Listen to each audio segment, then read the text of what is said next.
The capture of Rome was the final event of the long process of Italian unification known as the Risorgimento, marking both the final defeat of the Papal States under Pope Pius IX and the unification of the Italian peninsula under King Victor Emmanuel II of the House of Savoy. The capture of Rome ended the approximate 1,116-year reign of the Papal States under the Holy See and is today widely memorialized throughout Italy, with the Via XX Settembre street name in virtually every town of any size. Prelude. Second Italian War of Independence. During the Second Italian War of Independence, much of the Papal States had been conquered by the Piedmontese army, and the new unified Kingdom of Italy was created in March 1861, when the First Italian Parliament met in Turin. On 27 March 1861, the Parliament declared Rome the capital of the Kingdom of Italy.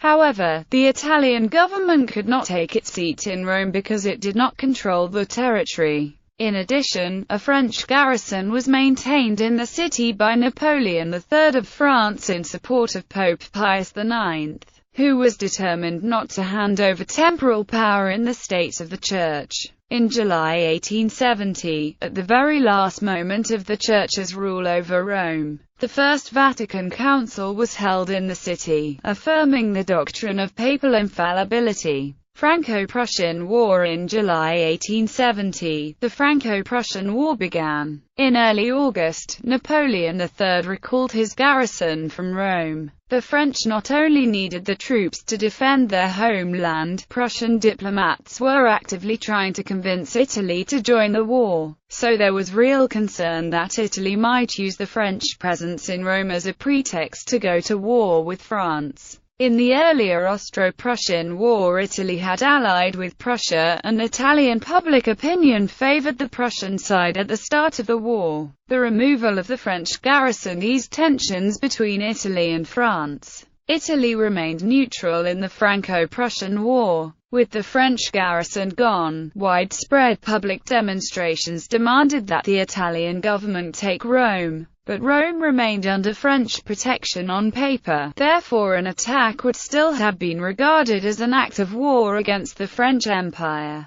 Until events elsewhere took their course, the Italians were unwilling to provoke Napoleon. But after the surrender of Napoleon and his army at the Battle of Sedan, the situation changed radically. The French emperor was deposed. The new French government was clearly in no position to retaliate against Italy, nor did it possess the political will to protect the Pope's position. Peaceful overture to Pius IX. King Victor Emmanuel II sent Conte Gustavo Ponza di San Martino to Pius IX with a personal letter offering a face-saving proposal that would have allowed the peaceful entry of the Italian army into Rome, under the guise of protecting the Pope. Along with the letter, the Count carried a document that Lanza had prepared, setting out 10 articles to serve as the basis for an agreement between Italy and the Holy See. The Pope would retain the inviolability and prerogatives attaching to him as a sovereign. The Leonine city would remain under the full jurisdiction and sovereignty of the pontiff.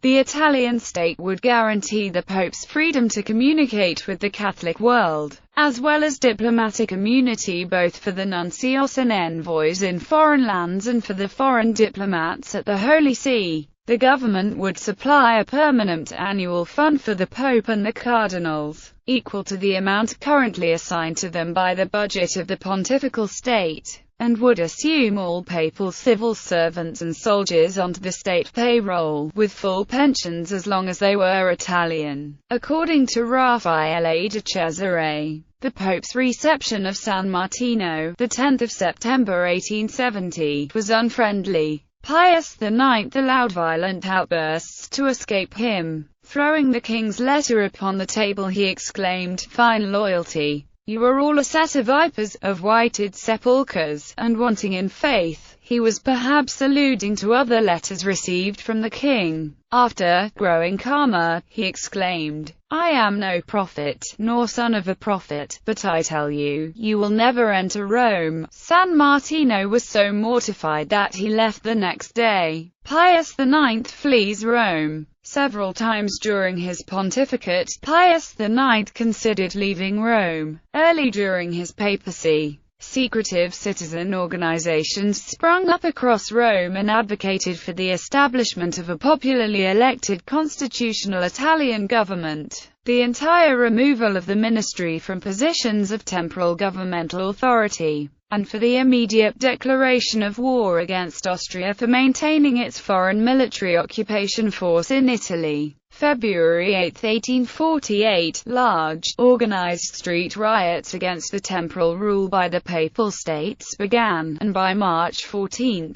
1848, Pius IX found himself obliged to acknowledge an independent Italian constitution, but in his later allocution of April 29, Pius IX solemnly proclaimed that, as the father of Christendom, he could never advocate for an Italian military campaign against the Austrian occupation of Italy. As the frequency of popular protests against the Papal States increased across the Italian peninsula, and Pius IX was forcefully denounced as a traitor to Italy, his Prime Minister Pellegrino Rossi was stabbed to death while ascending the steps of the Palazzo della Cancelleria, and on the following day the Pope himself was besieged by a large crowd of outraged protesters assembling at the Quirinal Palace. Palmer, a papal prelate, who was standing at a window, was shot, and the Pius IX then decided to flee Rome and concede his temporal rule to an Italian constitutional republic, with the assistance of Bavarian ambassador Count Spohr and French ambassador Duc d'Harcourt. Pope Pius IX escaped from the Quirinal Palace on November 24, 1848 in disguise, and Pius IX hastily fled to Gaeta, where he was joined by many of the cardinals. On February 9, 1849, democratic revolutionaries of the new Italian Republic seized Rome and abolished the temporal power of the papacy. Pope Pius IX later appealed to the Catholic leaders of France, Austria, Spain, and Naples to restore the Papal States, and on June 29, 1849, French troops under General Charles Oudinot restored the Papal States. On 12 April 1850, Pius IX returned to Rome, no longer a political liberal supporting constitutional republics. A later occurrence was in 1862, when Giuseppe Garibaldi was in Sicily gathering volunteers for a campaign to take Rome under the slogan Roma o Morte. On 26 July 1862, before Garibaldi and his volunteers were stopped by Royal Italian Army on the day of Aspromont, Pius IX confided his fears to Lord Odo Russell, the British minister in Rome, and asked whether he would be granted political asylum in England after the Italian troops had marched in. Odo Russell assured him that he would be granted asylum if the need arose, but said that he was sure that the Pope's fears were unfounded. Two other instances occurred after the capture of Rome and the suspension of the First Vatican Council. These were confided by Otto von Bismarck to Maurice Busch. As a matter of fact, he, Pius IX, has already asked whether we could grant him asylum. I have no objection to it, Cologne or Fulda. It would be passing strange, but after all not so inexplicable, and it would be very useful to us to be recognized by Catholics as what we really are, that is to say, the sole power now existing that is capable of protecting the head of their church. But the King, William I, will not consent. He is terribly afraid. He thinks all Prussia would be perverted and he himself would be obliged to become a Catholic. I told him, however, that if the Pope begged for asylum he could not refuse it. He would have to grant it as ruler of 10 million Catholic subjects who would desire to see the head of their church protected. Rumors have already been circulated on various occasions to the effect that the Pope intends to leave Rome. According to the latest of these, the council, which was adjourned in the summer, will be reopened at another place. some persons mentioning Malta and others Trient. Doubtless the main object of this gathering will be to elicit from the assembled fathers a strong declaration in favor of the necessity of the temporal power. Obviously a secondary object of this parliament of bishops, convoked away from Rome, would be to demonstrate to Europe that the Vatican does not enjoy the necessary liberty. Although the act of guarantee proves that the Italian government, in its desire for reconciliation and its readiness to meet the wishes of the Curia, has actually done everything that lies in its power. Rome captured by General Raffaele Cadorna. The Italian army, commanded by General Raffaele Cadorna, crossed the papal frontier on the 11th of September and advanced toward Rome, moving slowly in the hope that a peaceful entry could be negotiated. The papal garrisons had retreated from Orvieto, Viterbo, Alatri, Frosinone and other strongholds in the Lazio. Pius IX himself being convinced of the inevitability of a surrender. When the Italian army approached the Aurelian walls that defended the city, the papal force was commanded by General Hermann Kanzler, and was composed of the Swiss Guards and a few Zouaves volunteers from France, Austria, the Netherlands, Spain, and other countries, for a total of 13,157 men against some 50,000 Italians. The Italian army reached the Aurelian walls on the 19th of September and placed Rome under a state of siege. Pius IX decided that the surrender of the city would be granted only after his troops had put up enough resistance to make it plain that the takeover was not freely accepted. On the 20th of September, after a cannonade of 3 hours had breached the Aurelian walls at Porta Pia, the crack Piedmontese infantry corps of Bersaglieri entered Rome. In the event 49 Italian soldiers and 19 papal Zouaves died. Rome and the region of Lazio were annexed to the Kingdom of Italy after a plebiscite. The Leonine city, including the Vatican, seat of the Pope, was occupied on September 21.